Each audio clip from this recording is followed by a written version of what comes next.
Welcome to the summit. My name is Leah Jantzen. I am a mental health and performance coach, and I work with student athletes of all ages from 10 years old to college. And I just want to say one thing right off the bat, okay?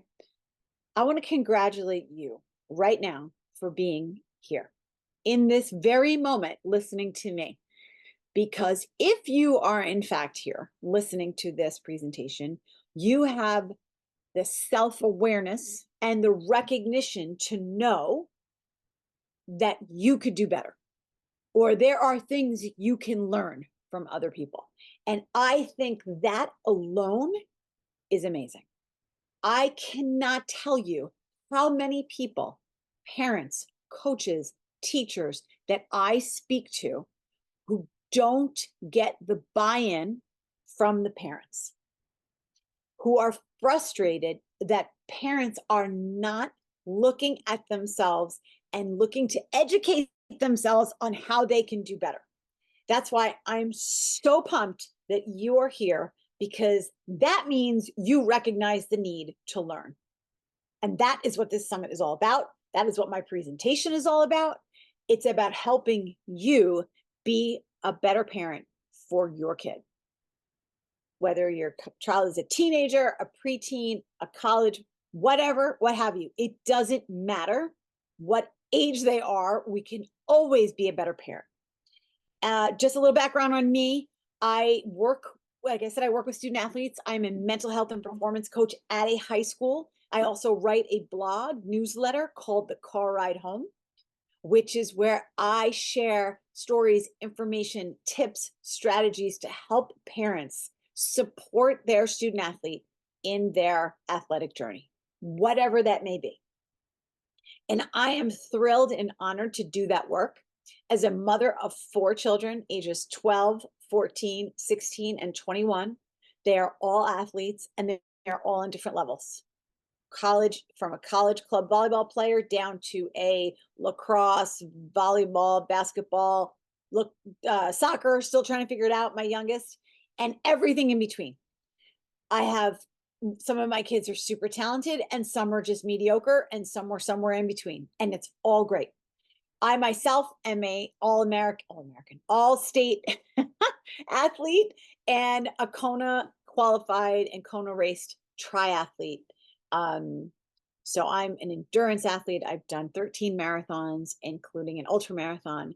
So I am also a competitive athlete myself and take pride in the process of being an athlete, learning about yourself, how to get better, how to be mentally tough. So that brings me to today's presentation.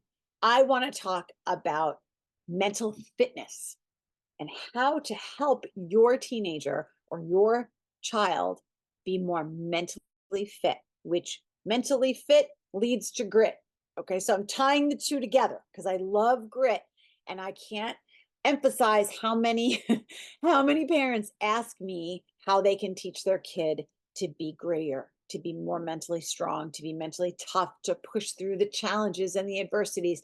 And I'm going to give you information today that is going to help you support your kid in whatever their athletic journey looks like. Okay, so what is mental fitness? So mental fitness is a state of well-being, and having like a positive sense of how we think, feel, and act. Okay, so that applies to everything, not just sports. Mental fitness can be applied to academics, in which I talk a lot about tying this into academics, being mentally fit and ready for your tests, exams, SATs, standardized tests, all the things that teenagers today are faced with. Again, I have 4, and I've been through it, and I'm still in it. And I also work as a high school guidance counselor. So I'm very familiar with the struggles, the challenges, and the obstacles that today's student athlete faces. So the components of mental fitness: emotional regulation, very important. Stress management, how do we do that? Positive thinking. Everybody hears all the time, just think positive, just think positive. I'm going to discuss it. Focus and concentration. That's a big one. How to stay focused and in the moment. And that R word, resilience. How do I teach my kid to be more resilient? How do I teach my kid to be more resilient? We're going to talk about it. So let's start with grit. And I think Angela Duckworth made the grit conversation more current and more relevant in today's world. So she has a great quote: grit is living life like it's a marathon, not a sprint. And that is a challenge when you're a teenager or a kid, because you don't see things far away. You only see in the short term. Have you ever said to your kid, "Oh, wow, your junior year is almost over." And they're like, "Almost over? It's 3 months away." 3 months, like that. To us, that's quick. To that's a very long time. So trying to get a kid to understand that it's a marathon and not a sprint is a challenge. But again, the components of grit: consistency of interest, keeping them engaged in what they're doing, right? And that perseverance of effort, keeping that effort going over and over and over. They can do it in the short term, but can they do it in the long term? And that is really what we're trying to teach them, right? As parents, as coaches, as positive adult role models in their life. I'm always trying to teach those things as major pieces: that consistency of interest and that perseverance of effort.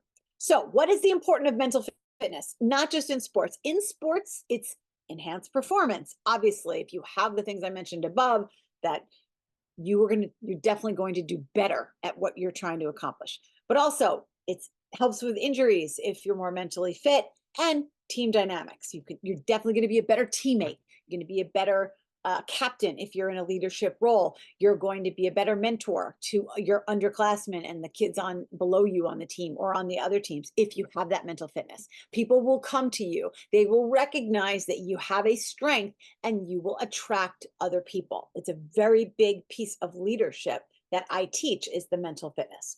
So those are all things.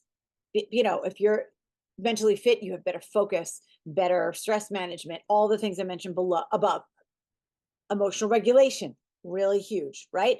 So what are the importance of grit in sports and in life, right? So long-term success. Studies have shown that gritty individuals tend to be more successful over the long haul, because they tend to focus on things they can control. They are consistent in their efforts. They have that get up stick to itiveness that we always talk about, that we're like, I wish the kid was, had that more stick to itiveness. And the kids always look at us like, what word is that, a real word? And I'm always like, yes, it is a word. It is a very important word. You'll understand it longer when you get older. That resilience, right? So the importance: if you're mentally fit, you have resilience. You're able to bounce back from failure, bounce back from injury, bounce back from disappointment, pick yourself back up and get back in the game, or back in the life game, or whatever it is that's happening. Resilient people tend to bounce back more quickly. And I think that's a really important thing we want to teach our kids today. And it builds character, right? So, developing grit makes you look back and say, wow, I really did that. I picked myself up. I got over that. I moved on. I was able to recover from that setback, whatever it may be, whether it's sports related or school related. I didn't do well on my SAT, but instead of, giving up, I studied harder. I went back in, I took it again, and now I'm feeling really good about it. So that's what we're trying to teach here. Okay. So teaching mental fitness at home, very important. This is what I really want you to, this is the main meat and potatoes of this. Okay. Is because people ask me, how do I teach my kid to be more mentally tough, more mentally fit? I'm using mental fitness. So model positive behavior, right? More things are caught than they are taught, right? We think our kids are not listening, especially teenagers. Most of the time, they're not listening. They're tuning us out. They've got headphones on. They're in another world, what have you, which is fine. That's all part of being a teenager. But what they are doing is observing our every move, everything we do, everything we say, how we react, how we treat other people. All of those things are being watched. And think about how many years and minutes and hours your kid has been in your house. So show them how to handle stress. Show them how to handle setbacks. Are we perfect? Of course not. Do I have my moments? I absolutely do. But if you are on this listening to this presentation right now and signed up for this summit, you have the self-awareness to say, I can do better.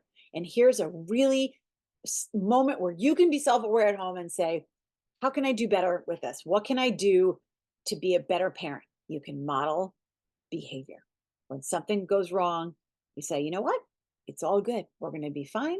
I'm going to figure it out and we're going to move on. This is what I say to my kids. If I have something that doesn't go my way, you know what? Not everything goes my way. This is what I'm going to do. Aren't you disappointed, Mom? Didn't you want that really badly? Yes, I did. I am disappointed. But you know what? I'm going to keep moving. I'm going to keep trying. I'm going to keep working.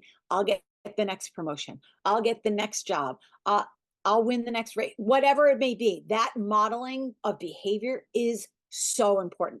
And they watch how you handle stress and what you do. If you're slamming things, if you're throwing things, if you're screaming, they're watching. So just have that awareness next time something goes your way and use it as an opportunity to model the correct behavior for your child. I think it's hugely important. Second thing, encourage open communication, right? So use it as an opportunity to ask questions.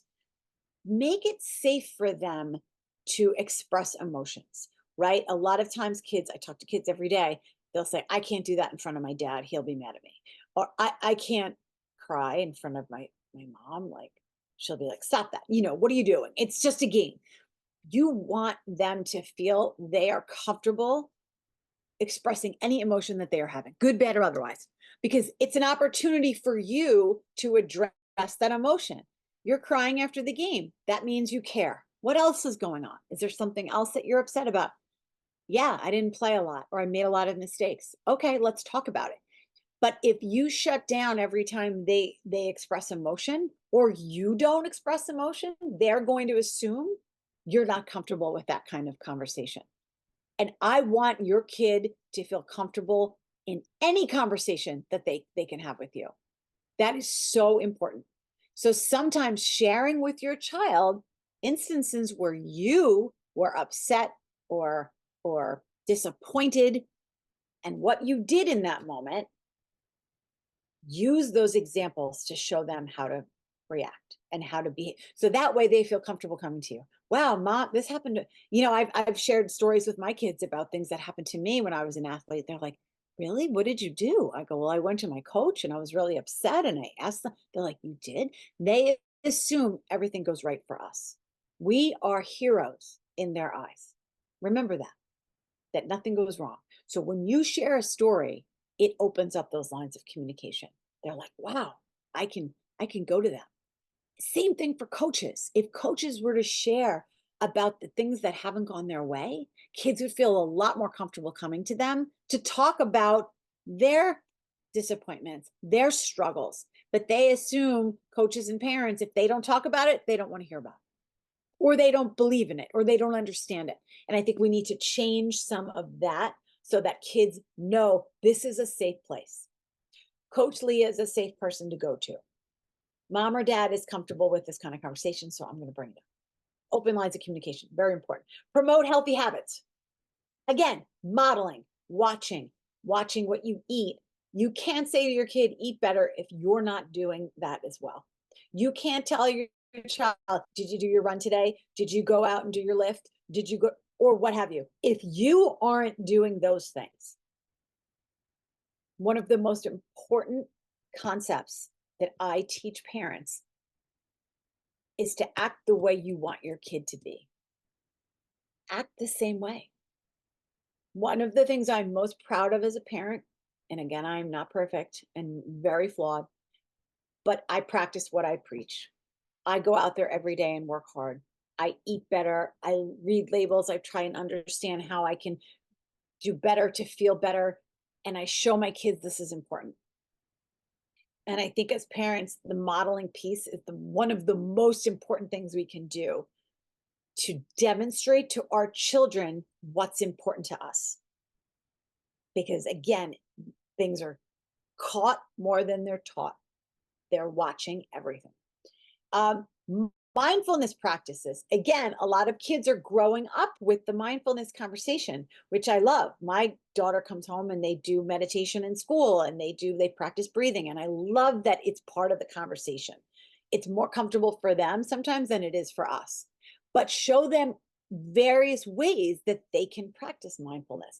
It's not only just deep meditation or journaling or yoga or Tai Chi. It can be anything they want it to be. I tell kids this all the time. I'm not someone who meditates or journals, but I do visualization. I do quiet time. I do reflect. I do write down things I want to accomplish. I have other ways of being mindful. So it's not one size fits all where they think, oh, I don't do that, so that's not for me.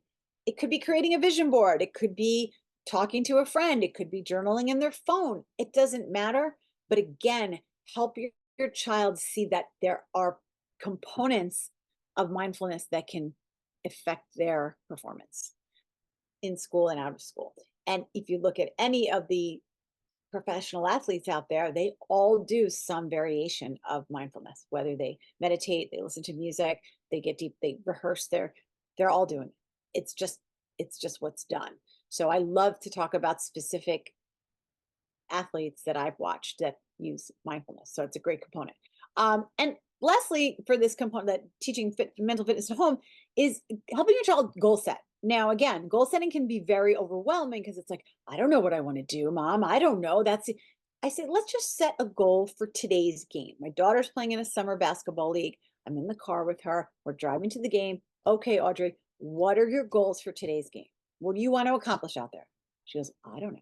Well, let's think about it. What are you good at? What do you like to do? Well, I like to try and steal the ball. Great. Maybe you'll get a steal today. Awesome. What are you trying to work on? Well, I'm trying to work on dribbling and getting better at, dribbling with my left hand. Awesome. Let's put that in there. And then I always have them do 3 goals for each game. What's your third goal? What would be awesome if I want to shoot, a jump shot from outside, or I want to score 1 basket or do great, whatever it may be. Get your child in the habit of setting goals so that they're not just showing up like, whatever, I don't know what I'm doing and just winging it. They have intention, they have goals. And, I always talk about telescope goals, right? They're far away. Telescope goals in the short, microscope goals are right in front of us, the short term, today's game, tomorrow's game. Then telescope goals are those down the road. I want to play D1 basketball. I want to be a professional athlete. I want what have you. So explain to your child the microscope goals and the telescope goals and how they both work together, and keep it simple for them. Okay. So teaching grit at home, so important. Passion, encourage them to be passionate, find interests that they love, and encourage them to go deeper with those interests. One of my sons loves Legos. Loves, when I say love, I mean, I should say obsessed with Legos. Let's foster that love. Let's go to a Lego camp. Let's meet other people who are interested in Legos. Let's see how you can parlay that into something down the road. Is that an engineering kind of thing? What does that look like? So to really to encourage that passion, and for all my kids, pursue things that they love. Important. Praise the effort, not the results. I'm going to say it again. Praise the effort, not the results. Who cares about the results? If we become result oriented, we're focusing on the wrong things.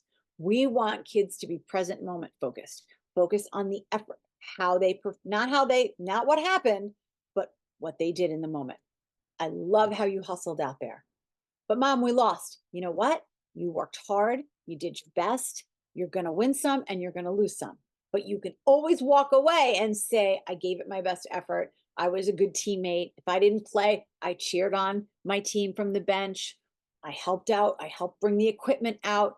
It's all about, in that moment, what your child is doing, not just what happened as a result. That is such a critical point of all of this that I cannot emphasize it enough. When parents praise the outcome, the kid is just looking for an outcome. And when they don't get the outcome they desire, that's when things start to become, they become mentally unhealthy. Getting into more of that. Okay, next, teach perseverance. Again, sharing stories of people who have persevered, how they rallied back. I show my kids videos all the time from Instagram, how the kid that was going over the hurdles fell, and then she got up and she won the race. Like that, you never know what's going to happen.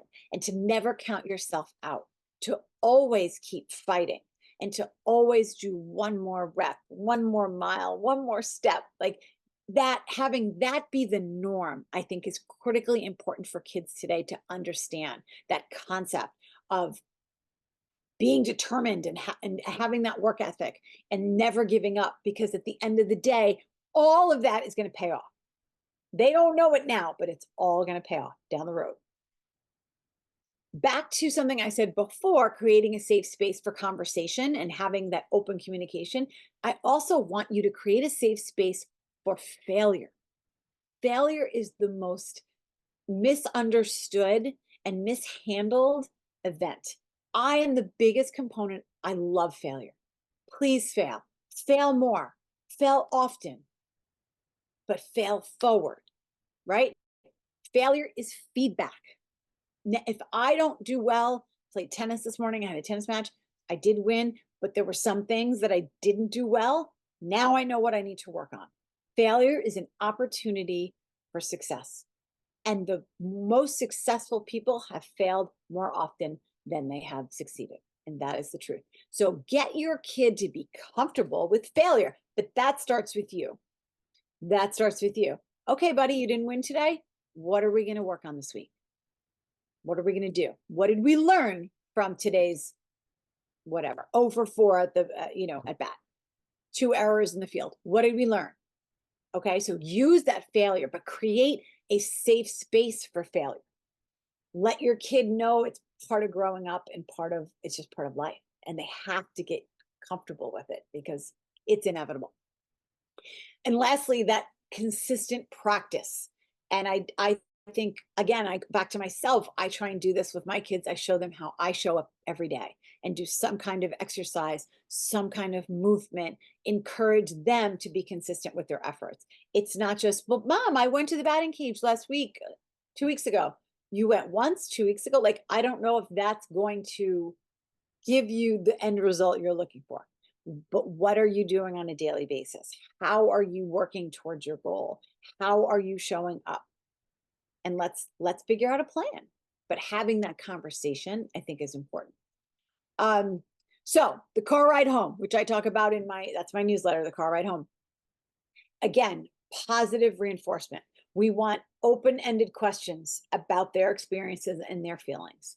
Open-ended questions, not just, how'd it go today? Good. Did you guys win? Nope. We want, tell me what you did well today in the field. I saw you out there. Your body language was a little, you looked unsure of yourself. Tell me more about that. Or, hey, you looked great out there. You were so confident. What were you doing to get your head in that game like that? Like, how did you come to that point where you were looking and feeling confident? Oh, well, I have this new pregame routine where I listen to my favorite song but awesome. Encourage those kinds of conversations that are not one-sided. And look, we all get them once in a while. I get them from my kids. Also, know your kid and know the timing is important. And if they're not ready to talk about it, that's okay. But you can ask them that question. Do you want to talk about it now or you want to talk about it later? I'm not ready right now. Okay, great. You let me know. Again, you have to be willing to kind of put your ego aside and say, I'm here when you need me. All good. Focus on the effort. Again, I go back to what I said before, praise the effort, not the results. Highlight what they did well in terms of effort and attitude, right? I loved how you hustled onto the field. I loved how you high-fived your teammate. I loved how you smiled at your coach when he said something to you. These are things that are important. I love how you made that mistake, but then you shook it off and you said, I'm good. Praise those things. Those are the things that build a resilient and mentally fit child. When they start to realize that's what it's all about. And it's okay if you miss. I tell my kid, keep swinging, keep shooting, keep passing the ball, keep trying. It's going to come together. But if they know you're supporting them in that, it's going to go a long way. Encourage them to reflect back on what they did. All right, let's talk about it. What'd you learn today? What'd you do well? I have a thing I do with my student athletes called Well, Better, How. What did I do well? What could I do better? And how am I going to go about doing that? And that's a great reflection exercise that you can use with your kids. Okay, my son's Luke. Hey, Luke, what'd you do well today? Well, soccer game. Mom, I passed the ball. I passed the ball pretty well. I had some really good passes. Awesome. You did. I saw that. Love it. Um, what could you do better? Well, I wasn't in the right position a lot. Like I found coach was yelling at me, you're not in the right spot, you're not in the right spot. Okay, so how can you improve that? I could talk to coach a little bit and have him, maybe go over again where I'm supposed to be. I'm playing a new position. I'm not so sure of myself. Awesome. What does that do for the athlete? It makes them feel in control. Like I have a game plan. I'm not at the mercy of what happens. When kids feel in control, they feel confident. When they feel confident, they play better and have more fun. And that's what it's all about. So encourage that reflection and avoid criticizing them. We all want to criticize them. You should have done this. You should have done that. I really thought, you could have passed it to so and so that last minute, but you didn't. And they know. Okay. They are well aware of what they did or did not do well. I guarantee it. They do not need us to rehash everything they did wrong, especially the minute they get in the car. So, again, steer clear of criticizing the outcomes. But, if you saw that your kid had bad body language or their attitude was poor, I'm all about addressing that. Like, hey, you know what? You missed a couple shots, but then you hung your head and you kind of growled at your teammate. Like, what's going on there? Have that conversation. Again, if you have set the tone and the relationship is established between you and your child that it's a safe space, he or she is going to discuss it with you. So remember that. Think back, rewind back to what I said before. Again, let's recap the benefits of mental fitness. It's not just on the field or on the court, it's in life. Better focus, better resilience, managing stress can lead to better performance on the field and in the classroom. And we want our kids to be comfortable being uncomfortable sometimes and learning how to deal with things that don't go their way.